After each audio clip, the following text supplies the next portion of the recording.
Magandang araw po mga Inday kag Toto. Ito po nakikita nyo mga manok at baboy at mga frozen food po ito.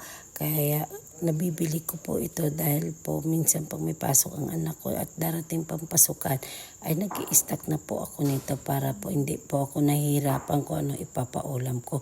At minsan ay pag nagtatanong yung mga customer kung anong ulam ko dyan. Kaya minsan nabibinta ko rin po sa kanila ang mga ganitong bagay. Malaking tulong rin sa akin mga pang-araw-araw na gastusin.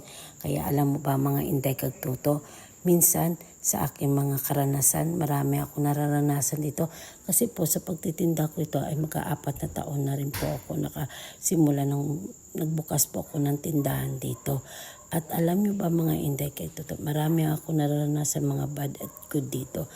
Ang masama pa dyan, yung bad. Kasi po mga Inday kag Toto, alam nyo ba sa aking pagtitinda, sinasabihan nila minsan ang aking tinda daw mga panis, sinasabihan nila mga customer na hindi bibili sa akin.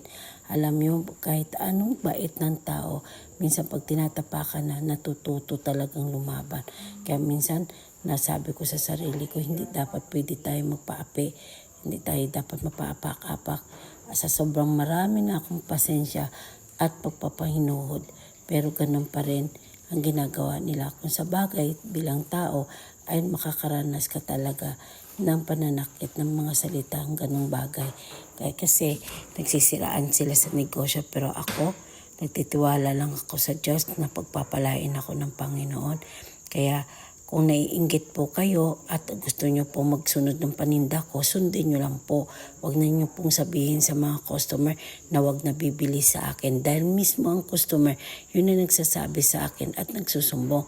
Kaya salamat sa mga customer ang nagsasabi sa akin, sa mga loyalty nyo sa akin. Salamat at higit kayong pagpalain.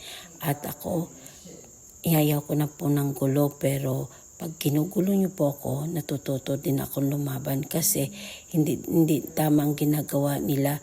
Kaya kailangan ipaalam mo talaga na hindi maganda ang ginagawa nila at nalalaman nila na tayo rin pala kahit anong tahimik natin at mabay, lumalaban din pala tayo, matuto tayong sumagot sa kanila. Kasi akala nila kung tahimik ka at parang wala kang pakialam sa mundo, akala nila basta-basta ka na lang nilang aapakan at api-apiin. Hindi dapat ganun. Kaya mga Inday kag Toto, salamat sa pagnunood nyo sa video na ito.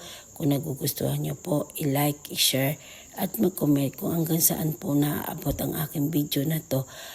At nalalaman ko po. God bless po uli mga Inday kag Toto. Love and mercy rescued me. Lord, I thank you. I thank you, Lord. Lord, I thank you. I thank you, Lord. Lord, I thank you.